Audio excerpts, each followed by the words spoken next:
Hello, chess fans! This is Rick from Chess to Impress with number 88 in the series Viewers Games.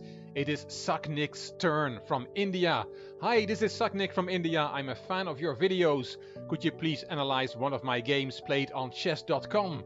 But I'm sorry that I don't have the PGN of my game, so I've written the moves here. I am white.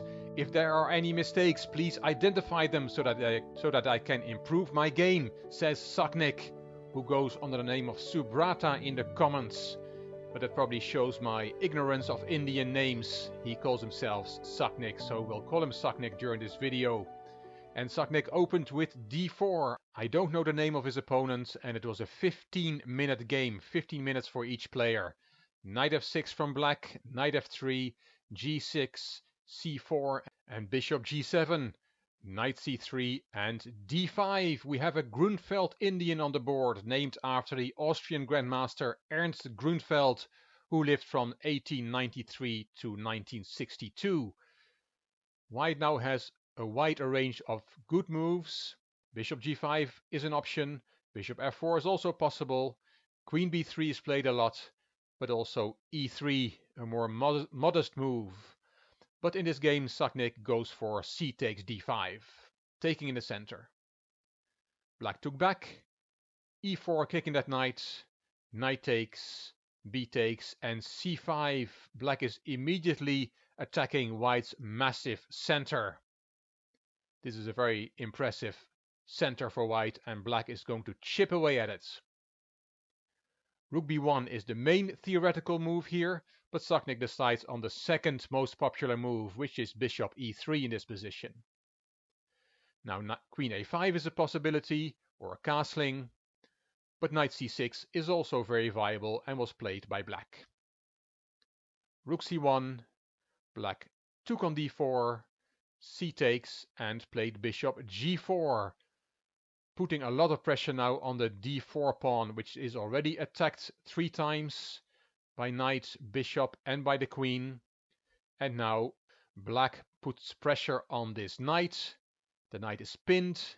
That knight is also protecting the d4 pawn, so bishop g4 is played to put even more pressure on d4. Well, if there's a lot of pressure on a certain pawn on a certain square, then it makes sense sometimes, and in this case it does, to play up that pawn. And Sagnik did that. He played d5. Attacking the knight. Knight went to e5. And here bishop b5 check is a serious alternative. It is check, and black will have to either retreat his bishop or his knight to shield the check if he does not want to play the king to f8. So bishop b5 is a possibility here, but bishop e2 is a very natural move, breaking the pin of the knight on f3. Black played queen a5 check. Sagnik interposed the queen, and the queens came off the board. And how would you recapture here? You can recapture with bishop, with knight, or with the king. All 3 are fine, all 3 are possible. Sagnik decides to take with the king. Now that the queens are off the board, the king is less vulnerable in the middle, so taking back with the king is fine here.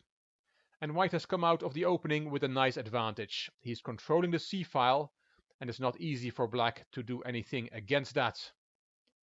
And that is a very important motif in this position, as we'll see. Black decides to give up the bishop pair, bishop takes f3. And this is an important moment in the game. Sagnik decides to preserve his bishop pair and take back with the pawn instead of with the bishop. And that in fact is the only move that gives white an advantage. Taking back with the bishop would have led to an equal position. But now white is seriously better after g takes f3. Nice move from Sagnik. Black castled, and there comes that rook to c7, attacking both the b7 and the e7 pawns. Rook fc8, black is trying to fight for the c-file, but to no avail, because Sagnik now brings his second rook to c1, threatening to take on c8.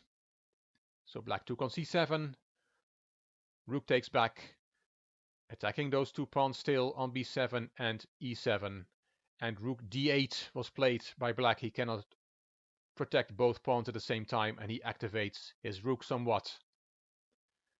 Here you can take on b7, but Sagnik decides to take on e7, take the other pawn.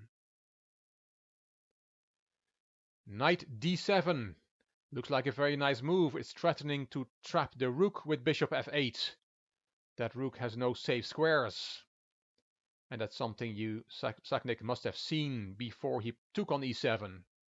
And he found the right move, bishop b5, which is attacking the knight on d7 now with 2 pieces. So black does not have time to trap the rook with bishop f8, because then the rook will just take the knight. Bishop e5, strong move. Knight e5 to save that knight from black, but Sagnik is not leaving that knight alone. f4, attacking the knight again. But you could say that black now can win a pawn back with knight f3 check, and black played it. But Sagnik had looked further. He played king d3, and if you now take that pawn on h2, then white takes either on b7, being again a pawn up, or on a7 with the bishop, maintaining a very big advantage. After king d3, black decided not to take the pawn on h2, which is not worth a lot and puts the knight out of the game. He played a6, attacking the bishop. And did Sagnik retreat the bishop? No, he did not. He played bishop b6, again the best move in this position. White does not retreat the bishop, but counter-attacks black's rook. It's the number 1 option given by the engine. Black saves his rook, rook c8, and now you would think probably something like bishop c4, keeping the rook out of c3, which is a bit annoying, protected there by the bishop. But Sagnik plays d6, leaves the bishop en prise, again the strongest move in the position, pushing the passed pawn to the 6th rank. If black takes the bishop, then there is d7, and that pawn is too strong. White is totally winning here. The pawn will cost black lots of material. So what did black play? He played bishop f6, attacking the rook on e7. And once again, Sagnik finds the strongest move in the position, not saving his rook, not saving his attacked bishop, but pushing another pawn. Sagnik is a very strong player, or as I thought first, this is a correspondence game, and he used help from the engine, which is allowed in correspondence chess. It's not cheating, that is allowed. It's a very cool move. White is pushing a pawn while both his bishop and his rook are hanging. Very nice move, e4, e5. So I asked Sagnik by email, and as I mentioned, he told me that it's a 15-minute game, and that his rating on chess.com was 1983, a very nice rating.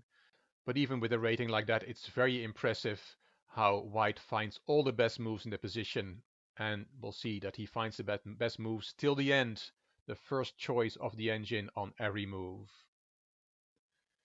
Black played bishop takes e7, take the rook, a dying man can eat anything, and White retreated, d takes e7, threatening promotion, which is promotion square is covered by the bishop, so black takes that bishop, and he's winning, right? A takes b5, and what does white have?